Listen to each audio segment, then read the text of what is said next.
کے اندر ایمان کی جزیات بھی سیم رہی.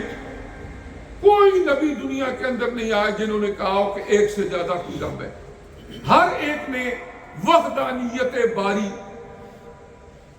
اسی کی تلقین کی لوگوں کو، اور ہر دور کے بتوں کے پجاری، نفس کے پجاری اور دیگر دنیا کے اندر جتنی چمک دمک ہے ان کے جو پجاری، انہیں فرمایا تم نے پوجا، تم نے عبادت کو صرف اللہ کی کرنی. اچھا یا ضمناً میں ایک بات عرض کروں کہ جس کو ہم عبادت کہتے ہیں نا، ہندی زبان کے اندر اس کو پوجا کہتے ہیں، اور بعض اوقات دوسری زبانوں اور دوسری مذاہب کے کچھ محاورے ہوتے ہیں جو ہمارے لوگ بھی استعمال کرتے ہیں جبکہ ہماری شریعت اس کی اجازت نہیں دیتی. مثال کے طور پر ایک لفظ استعمال کرتے تھے کہ پیٹ پوجا کرنا. اب لفظ پیٹ پوجا عام ہماری پنجابی میں استعمال ہو جاتا ہے، لیکن پوجا کا معنی ہے عبادت، جس کو ہم ورشپ کہتے ہیں، اور اسلام کے اندر اللہ کے سوا کسی کی عبادت نہیں. اس لیے ایسے الفاظ کو استعمال کرنے میں بھی بہت محتاط ہونا چاہیے، اس لیے کہ ہم عبادت صرف اللہ تبارک و تعالیٰ کی ہی کرتے ہیں اور اس کے سوا کوئی لائق عبادت نہیں. جب کوئی بندہ دائرہ اسلام میں داخل ہو، سب سے پہلے جو اس کو شہادت ہم پڑھاتے ہیں، اس کا مطلب یہ ہوتا ہے کہ تم یہ گواہی دو کہ اشہدو ان لا الہ الا اللہ، کہ میں گواہی دیتا ہوں کہ اللہ کے سوا کوئی لائق عبادت، اور میں وہ اللہ ایک ہے، وحدہ لا شریک ہے، اور میں گواہی دیتا ہوں کہ آقا نامدار صلی اللہ علیہ وسلم صلی اللہ تعالیٰ کے پیارے رسول تھے. تو اس لیے کیا ہے کہ فرمایا الا الذین آمنوا، پہلے نمبر پر ایمان. ایمان ایک بنیاد ہے. آپ دیکھیں نا، ایک ٹری ہے، ایک درخت ہے، اس درخت کی کچھ جڑیں ہوتی ہیں، کچھ تنا ہوتا ہے، کچھ درخت ہوتے ہیں، آگے پھل پھول لگتے ہیں. اگر کوئی اس کی ٹہنی کو کاٹ دے، درخت کا وجود ختم نہیں ہوتا، درخت برقرار رہتا ہے. پھل اتار لیتے ہیں، اگلے سال پھر لگ جاتا ہے، وہ برقرار رہتا ہے. لیکن اگر اسی درخت کی نیچے سے ساری جڑیں کاٹ دو، درخت ختم ہو جائے. اسی طرح جو ہمارا ایمان ہے، یہ ایک انویزیبل چیز ہے، ہمارے سر کی آنکھوں سے نظر نہیں آتا، لیکن ہمارے اندر کی فیلنگز، سینٹیمنٹس وہ محسوس کر سکتے ہیں کہ میرے ایمان کا لیول کیا ہے.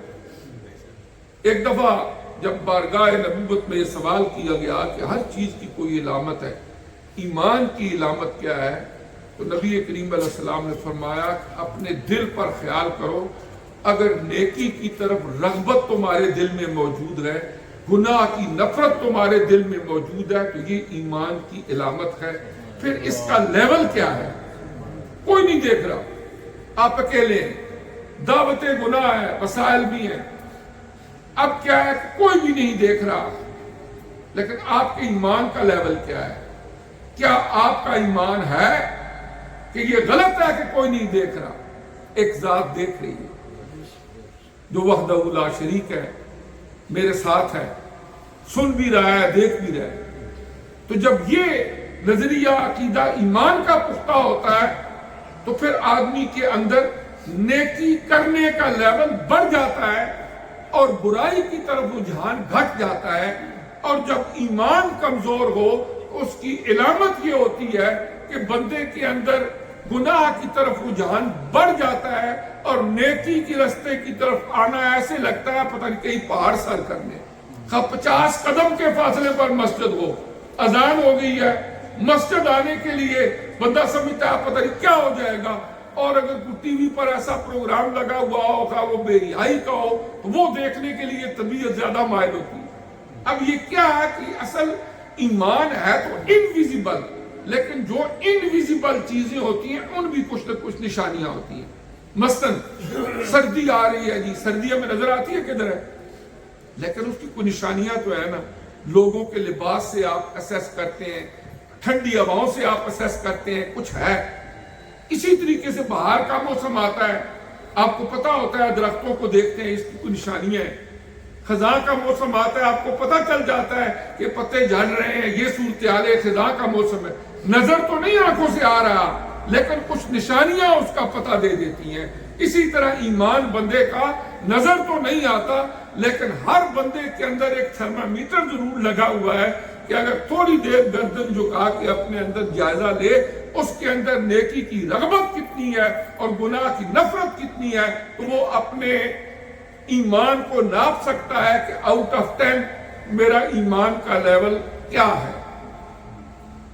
تو اس طرح کہے کہ اللہ پاک نے فرمایا اِلَّا الَّذِينَ آمَنُوا، اگر کوئی لوگ بچے ہوئے ہیں اس نقصان سے تو پہلے تو وہ ہیں کہ جنہیں اللہ تعالیٰ ایمان کی دولت سے مالا مال فرماتا ہے۔